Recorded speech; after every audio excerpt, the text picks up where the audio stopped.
There is a moment that history rarely shows you, not the ships, not the chains, not the suffering, but the moment, before all of that, the moment when a decision is made, a quiet one, almost invisible, a decision, that a human being, is no longer human.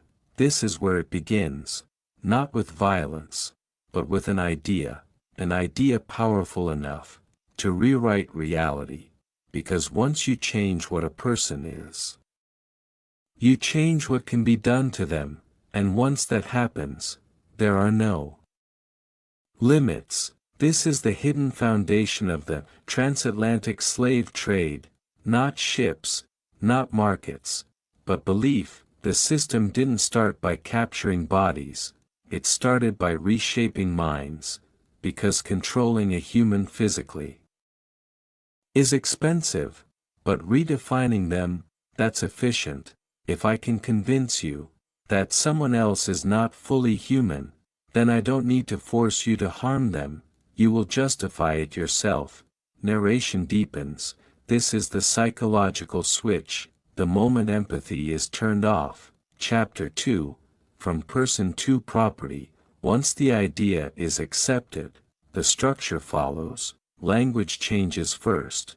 Words like man, woman, family disappear, and in their place, unit, stock, cargo.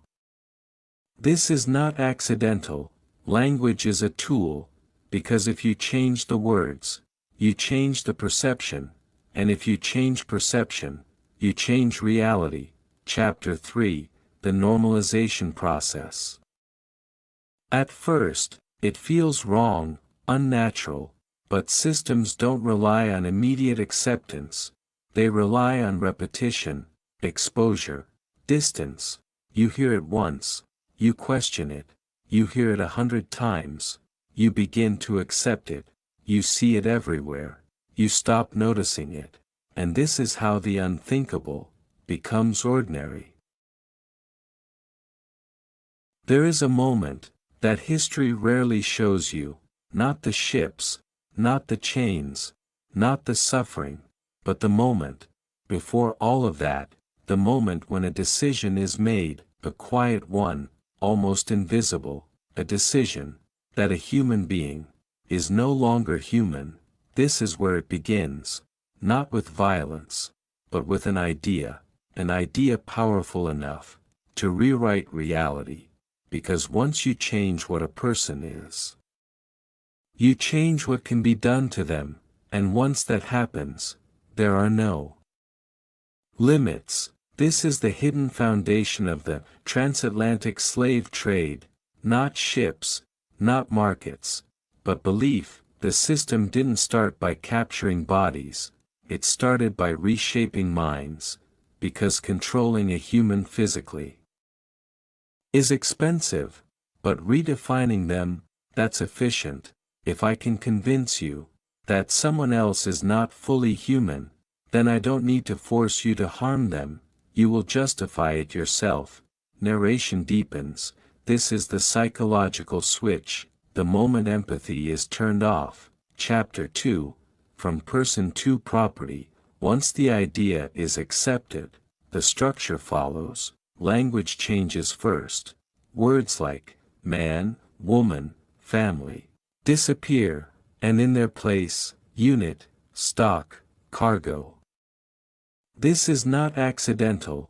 Language is a tool, because if you change the words, you change the perception, and if you change perception, you change reality.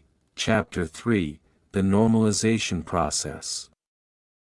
At first, it feels wrong, unnatural, but systems don't rely on immediate acceptance, they rely on repetition, exposure, distance. You hear it once, you question it, you hear it 100 times, you begin to accept it, you see it everywhere, you stop noticing it, and this is how the unthinkable becomes ordinary. Part 2, The Machine of Capture.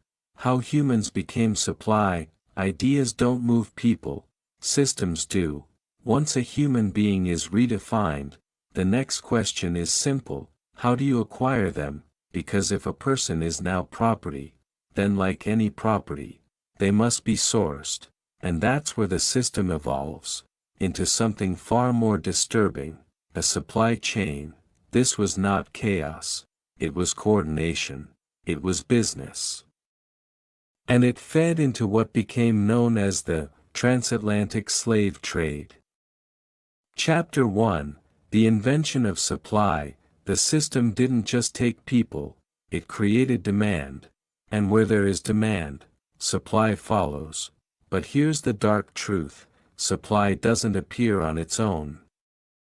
It must be built. Communities that once functioned with trust were slowly destabilized. Fear replaced stability, suspicion replaced unity, because a divided society is easier to extract from. Chapter 2: Turning humans into opportunity. Once the system is in motion, people begin to adapt to it. Not everyone is forced into the system, some are pulled into it, through incentives, through survival, through pressure, and this is how something dangerous happens. People begin to see other people as opportunity, not enemies, not neighbors, but assets, and once that shift happens, the system becomes self-sustaining. Chapter 3: The network of extraction. This was not a single event. It was a network, routes formed, patterns repeated, and over time, efficiency increased. The process became faster, cleaner, more organized. Narration deepens. That is what makes it terrifying, because chaos is emotional, but systems are calculated. Chapter 4: The moment of capture. There is a moment that changes everything, not the ship, not the market, but the instant a person realizes they are no longer in control. That moment is not loud, it is quiet, a look, a realization, a shift in the atmosphere, and suddenly, the world no longer feels safe, because safety has been removed. Chapter 5: Breaking trust. The system doesn't just take people. It destroys something deeper, trust, because once people begin to fear each other, the system no longer needs to intervene constantly. Control becomes internal, communities weaken, connections break, and isolation begins. Chapter 6: The logic of the system. Here is the part that is hardest to accept. This system made sense to the people inside it, not morally, but economically, efficient, profitable, scalable, and that is what allowed it to grow, because when something is profitable, people protect it, even if it is wrong. Chapter 7: The human cost. Pattern interrupt, but beneath the system, there were people, lives interrupted, families broken, futures erased. And yet, the system did not stop, because systems do not feel. People do. Once captured, the next step was inevitable: transportation, movement across distance, across oceans, into something even more psychologically devastating: the journey. The transformation, the breaking point, what came next, was not just physical suffering, it was something deeper, a complete restructuring of the human self. If you're still watching, you're starting to see the pattern, because the most dangerous systems don't rely on chaos, they rely on structure. Subscribe for part 3, share this, and ask yourself, what systems today benefit from division? Part 3, The Middle Passage. Where identity was dismantled, there is a place where time stops meaning anything, not because it ends, but because it becomes unbearable to measure. Days blur, nights disappear, reality dissolves. This was not just a journey, it was a transformation, across the Atlantic Ocean, inside the ships of the transatlantic slave trade, something happened that history often reduces to numbers. But numbers don't feel, people do. Chapter 1. The collapse of space. The first thing that disappears is space, not gradually, immediately. Movement becomes restricted, freedom becomes memory. Your body is no longer yours to position, you are placed. And once you are placed, you remain there. Narration deepens. When a human loses control over space, they begin to lose control over self. Chapter 2. The erasure of time. Then, time begins to break. There is no routine you control, no schedule you choose, no sense of progress, only repetition, endless, unchanging, repetition. And when time loses structure, the mind begins to drift. You stop asking, what day is it? You start asking, does it matter? Chapter 3.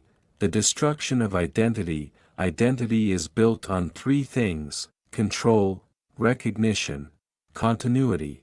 Inside the ships, all three are removed. You cannot control your body, you are not recognized as an individual. And your past is no longer connected to your present. Narration slows. Who are you, when everything that defined you is gone? Chapter 4. The psychology of survival. At a certain point, the mind makes a decision, not consciously, but instinctively. It shifts from, why is this happening? To, how do I survive this? And that shift changes everything, because survival mode reduces complexity. You stop thinking about identity, you focus on endurance, breathing, waiting, existing, and in doing so, parts of you begin to shut down. Chapter 5. The mass effect. There is something else that happens. When many people suffer together, individuality begins to blur, not because people are the same, but because the conditions erase distinction, voices blend, movements synchronize, and slowly the system achieves something terrifying. It turns individuals into a collective experience of suffering. Chapter 6. The system's success. Here is the darkest realization: the system did not need to break everyone completely, it only needed to break enough, because once a certain threshold is reached, the environment itself maintains control. Exhaustion replaces resistance, confusion replaces clarity, and survival replaces defiance. But something remained, not loud, not visible, but present: a memory, a name, a rhythm, small fragments of identity that refuse to disappear, because even in the worst conditions, the human mind does not fully surrender. When the ships reached land, the journey did not end, it changed form, because what had begun as physical control now needed to become permanent, structured, enforced, and expanded. What came next was not just survival, it was the rebuilding of a new identity, one designed to serve the system. If you're still here, you're not just watching history, you're understanding it, because this wasn't just about movement. It was about transformation. Subscribe for Part 4. Share this, and ask yourself, what does it take to rebuild a human being after they've been broken? Part 4. Reconstruction. Building a new human for the system. The journey ends, but something else begins, because breaking a human is only step 1. The real objective is rebuilding them, not as they were, but as the system needs them to be. This is where the transatlantic slave trade transitions from movement to structure, from chaos to control. Chapter 1. the reset, when they arrived. They were not seen as individuals, they were evaluated, inspected, measured, not for who they were, but for what they could become. Narration deepens, a tool, a function, role. This is the reset, where the past is irrelevant, and the future is assigned. Chapter 2, the renaming. One of the first things taken was the name. A name is not just a label, it is identity, history, connection, and when it is removed, something deeper is lost. In its place, a new name is given, simpler, controlled, recognizable to the system. Narration, slower. If I can name you, I can define you. Chapter 3, the reprogramming. Control is not maintained through force alone, force is temporary. What the system needed was consistency, predictability, obedience, and so, a process begins, repetition, instruction, correction, over, and over, and over again, until behavior becomes automatic, until obedience feels natural. Part 4, Reconstruction, building a new human for the system. The journey ends, but something else begins, because breaking a human is only step 1, the real objective is rebuilding them, not as they were, but as the system needs them to be. This is where the transatlantic slave trade transitions, from movement to structure, from chaos to control.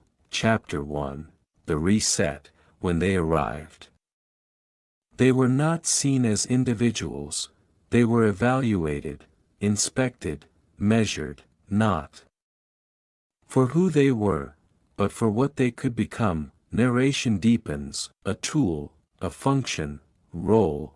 This is the reset, where the past is irrelevant, and the future is assigned. Chapter 2, the renaming. One of the first things taken was the name. A name is not just a label, it is identity, history, connection, and when it is removed, something deeper is lost. In its place, a new name is given, simpler, controlled, recognizable to the system. Narration, slower. If I can name you, I can define you. Chapter 3, the reprogramming. Control is not maintained through force alone, force is temporary. What the system needed was consistency, predictability, obedience, and so, a process begins, repetition, instruction, correction, over, and over, and over again, until behavior becomes automatic, until obedience feels natural. Part 5, the unbreakable. When the human spirit refuses to submit, every system, no matter how powerful, makes one critical mistake. It assumes that control is permanent, that once a human is broken, they stay broken. But history tells a different story, because even in the most controlled environments, something survives, something quiet, something dangerous. The refusal. Chapter 1, the first spark. Resistance doesn't begin with rebellion, it begins with a thought, a question. What if this isn't the only way? That question is small, almost invisible, but it changes everything, because once doubt enters the system, control weakens. Chapter 2, invisible resistance. Not all resistance is loud. In fact, the most powerful forms are often silent, holding on to a name, remembering a language, passing down a story. These acts seem small, but they are acts of defiance, because they preserve identity, and identity is what the system tried to erase. Chapter 3, collective memory. Something else begins to happen. People start remembering together. Shared experience creates connection.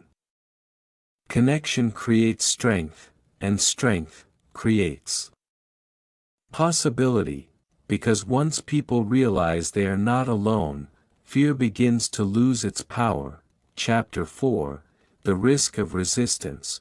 But resistance is not safe, it carries consequences, punishment, loss, uncertainty, and this is what makes it powerful, because choosing to resist means choosing something greater than survival, it means choosing dignity.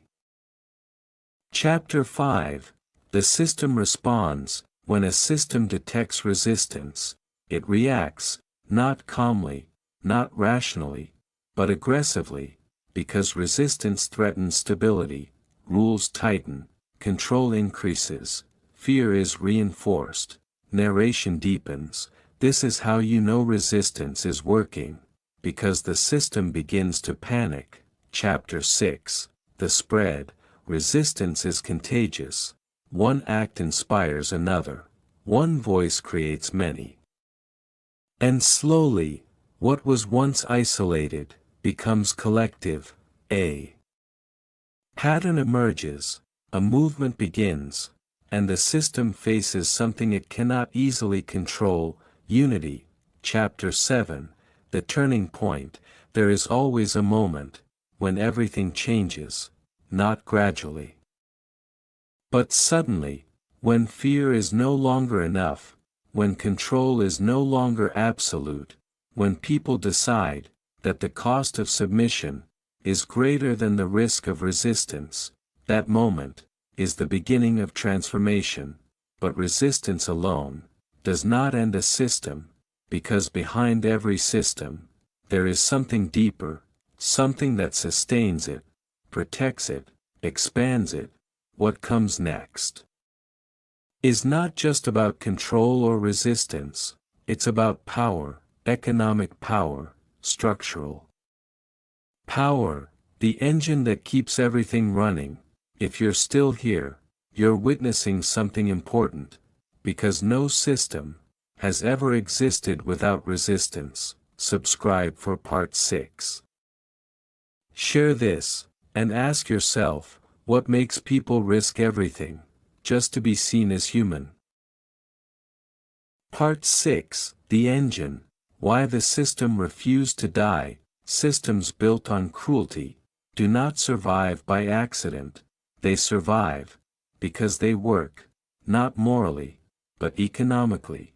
Behind every act of control, there is a reason it continues, a benefit, a return, and in the case of the transatlantic slave trade, that reason was simple: profit. Chapter 1, The Business of Humans. At its core, this system functioned like a business: input, processing, output. Humans became units of labor. Labor produced goods, goods generated wealth, and wealth reinforced the system. Narration deepens. The more efficient the system became, the harder it was to stop. Chapter 2, The Triangle of Power. The system wasn't isolated, it was connected, a network. Goods moved in one direction, resources in another, humans in another. This structure created something powerful: interdependence, multiple regions, multiple interests, all benefiting. And when many benefit, many protect. Chapter 3, Profit versus Morality. Here is the uncomfortable truth: when profit is high enough, morality becomes negotiable, not because people are inherently cruel, but because systems reward outcomes, not intentions.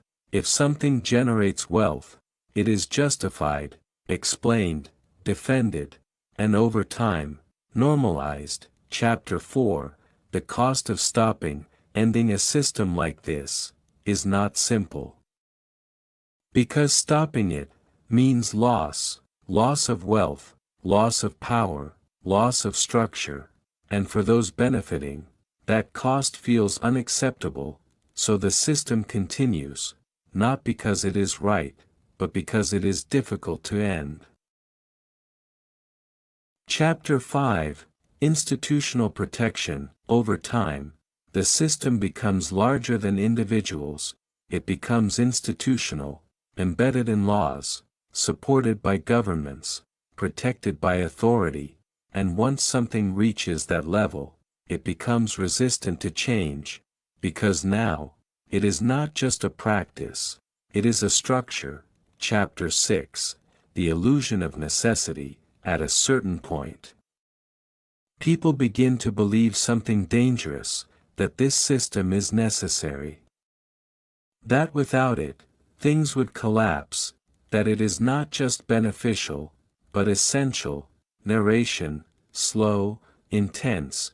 This is how systems survive the longest, not through force, but through belief. Chapter 7, The Cracks in the Engine. But no system is perfect, even the most efficient, develops cracks, contradictions, tensions, pressure, resistance grows, costs increase, and slowly, the system begins to strain, not visibly at first, but internally, until eventually, it cannot sustain itself the same way, because when a system built on profit begins to crack, something inevitable happens. It is challenged, not just by individuals, but by ideas, movements, and a growing awareness that something is fundamentally wrong. What comes next is not quiet, it is confrontation, transformation, and the beginning of the end. If you've made it this far, you're seeing the full structure, because systems like this don't survive on force alone, they survive on incentives. Subscribe for Part 7, share this, and ask yourself, what systems today exist because they are profitable, not because they are right. Part 7 title, The Breaking Point. When the system is forced to face itself, every system, no matter how powerful, reaches a point where it can no longer hide, not behind structure, not behind profit, not behind silence, because eventually, the pressure becomes visible, and when it does, something changes. The system is no longer invisible, it becomes a target. Chapter 1, The Rise of Awareness. Before a system falls, it is exposed, not all at once, but gradually. Stories begin to spread, accounts begin to surface, and what was once hidden becomes known. Narration deepens. Awareness is the first threat, because once people see clearly, they begin to question. Chapter 2, Ideas begin to collide. The system was built on one idea, that some humans are less, but now, that idea is challenged, not quietly, but openly. Philosophers, writers, voices across regions, begin to push back, arguing something radical, that all humans are equal, and once that idea spreads, the system begins to destabilize. Chapter 3, Resistance Scales. Resistance is no longer isolated, it grows, organizes, connects.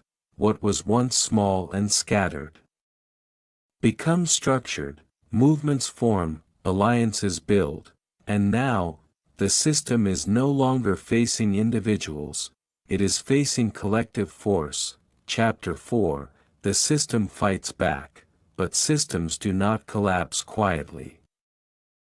They resist, they defend, they justify, control tightens, punishments increase, narratives are manipulated, because losing control means losing everything. Chapter 5, The Moral Shift. Something deeper begins to happen, the conversation changes, it is no longer just about profit, or efficiency, it becomes about morality, right, and wrong, and once a system is seen as morally wrong, its foundation weakens, because justification becomes harder, defense becomes fragile. Chapter 6, the global pressure, the challenge is no longer local, it spreads across regions, across borders, and the system faces something new, external pressure. Criticism, condemnation, isolation, and now, maintaining the system becomes more difficult. Chapter 7, The Point of No Return. There is always a moment, when a system crosses a line. A moment where it cannot go back, where its contradictions are too visible, where its costs are too high, and where its justification no longer holds. That moment is the beginning of the end, but the collapse of a system does not mean the end of its impact, because systems like this leave something behind: ideas, structures, consequences. What comes next is not just change, it is aftermath, a world reshaped by what came before. If you're still here, you're witnessing the turning point, because no system survives once it is fully exposed. Subscribe for Part 8, share this, and ask yourself, what happens after a system collapses?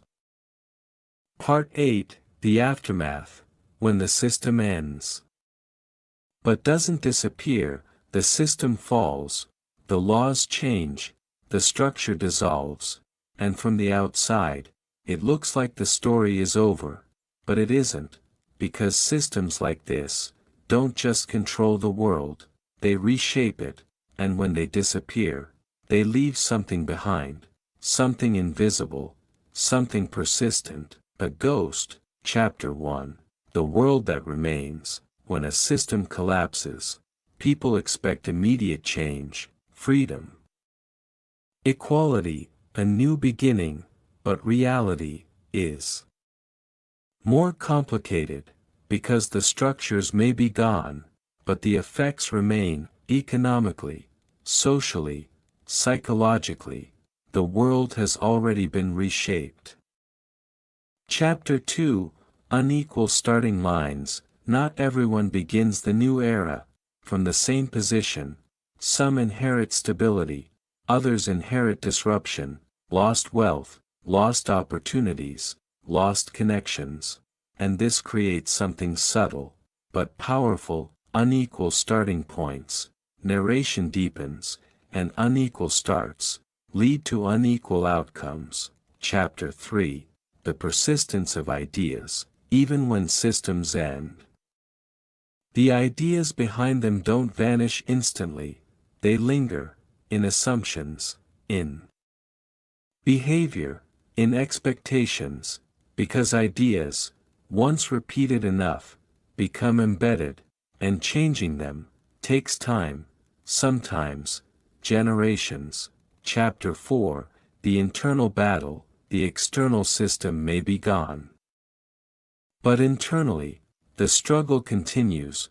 Questions of identity, questions of worth, questions of belonging, because when a system has spent years defining people in a certain way, removing that definition doesn't automatically replace it, it leaves a gap, and that gap must be filled. Chapter 5, Rebuilding Identity. So what happens next? Reconstruction, not of systems, but of self. People begin to reclaim names, stories, cultures, voices, but rebuilding identity is not immediate, it is gradual, complex, and deeply personal. Chapter 6, The Generational Effect. Here is one of the deepest truths: the impact of a system extends beyond those who experienced it directly. It passes forward, through stories, through behavior, through perception. What one generation endures, the next one inherits, not always physically, but psychologically, and this is how the past continues to shape the present. Chapter 7, The Illusion of Over. There is a common belief that it's over, that once the system ends, everything resets, but that belief can be dangerous, because it ignores the lingering effects, the structural imbalances, the psychological scars, and without acknowledging those, true change becomes harder, because if the past still shapes the present, then the question becomes, where do we see it today? Not in the same form, not with the same labels, but in patterns, structures, systems that echo the past. What comes next is not history, it's now. If you've made it this far, you understand something most people miss, because endings are rarely final. Subscribe for part 9, share this, and ask yourself, what from the past are we still living with today? Part 9, The Echo. The system didn't end. It adapted. The past feels distant, different time, different world, different system. But look closer, because the most powerful systems don't disappear, they evolve, they change form, they change language, but they keep the same structure. Chapter 1, The Pattern. Strip away the history, and you're left with a pattern. Define people, divide them, assign value, control access, limit movement, repeat. This pattern didn't end. It adapted. Chapter 2, Modern Definitions. Today, classification still exists, not always visible, not always obvious, but present, through data, through systems, through labels, and just like before. Once defined, opportunities change, access shifts, outcomes follow. Chapter 3, Invisible Structures. Modern systems don't always look like control, they look like convenience, efficiency, optimization, but underneath, structure remains. Who gets access? Who gets opportunities? Who is limited? And often, these decisions are made silently, without confrontation, without awareness. Chapter 4, The Psychology Returns. The most dangerous part is not the system itself, it's how people respond to it. When limitations feel normal, they stop being questioned. When inequality feels expected, it stops being challenged, and just like before, control becomes internal. Chapter 5, The New Form of Acceptance. No chains, no visible barriers, but still, boundaries exist, in perception, in expectation, in belief, because once a person believes something about their place, they act accordingly, and that belief is powerful. Chapter 6, The Role of Awareness. But here is the difference. Today, awareness is possible, patterns can be recognized, systems can be questioned.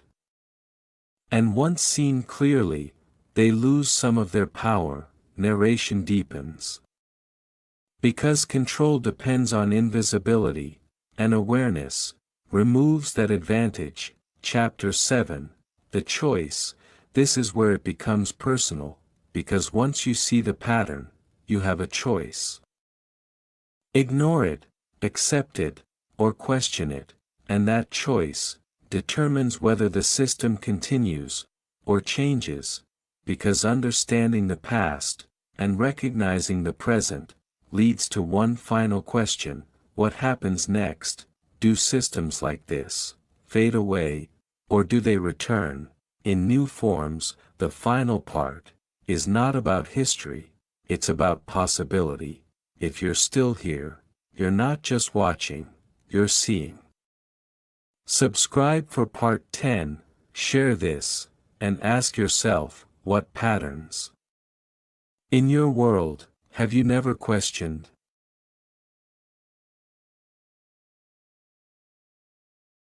The final question: what makes a human human?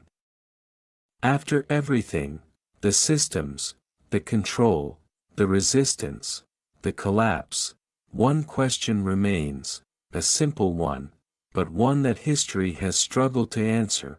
What makes a human being human? Chapter 1, the fragile definition. Throughout history, that definition has never been stable.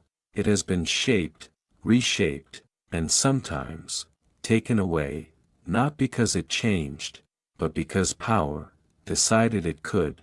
Narration deepens. And that is the most dangerous idea of all, that humanity can be assigned. Chapter 2, the lesson of the past. What the transatlantic slave trade reveals is not just what happened, but what is possible. That under certain conditions, people can accept systems that strip others of identity, not because they are forced to, but because they are convinced to. Chapter 3, the power of belief. Every system we've explored was built on one foundation, belief, not just in structure, but in hierarchy, in difference, in value. And once people believe that some humans are less, the system builds itself. Chapter 4, the responsibility. So the question is no longer, what happened? It becomes, what do we allow? Because systems don't exist in isolation, they are created, maintained, and sometimes ignored, and that makes them possible. Chapter 5, the line. Remember the line, the one you cannot see, but somehow feel. That line has existed before, in different forms, in different systems, and each time, people either accepted it, or challenged it. Chapter 6, the possibility of change. Here is what history also shows: no system is permanent, no structure is unbreakable, no definition is final, because humans have the ability to question, to resist, to redefine. And that is where change begins. Chapter 7, the final truth. The most dangerous systems are not the ones we fight, they are the ones we accept without realizing it. So now, the story leaves history and comes to you, because the question is no longer about the past, it's about the present and the future. Narration, soft, heavy. If a system can be built that convinces people that others are less human, then the real question is, what will you do if you see it happening again? If this made you think, pause, don't scroll, sit with it, because understanding this is not just knowledge. It's awareness. Share this with someone who needs to see it. Subscribe if you want more deep, unfiltered documentaries. And answer this, honestly, where is the line today?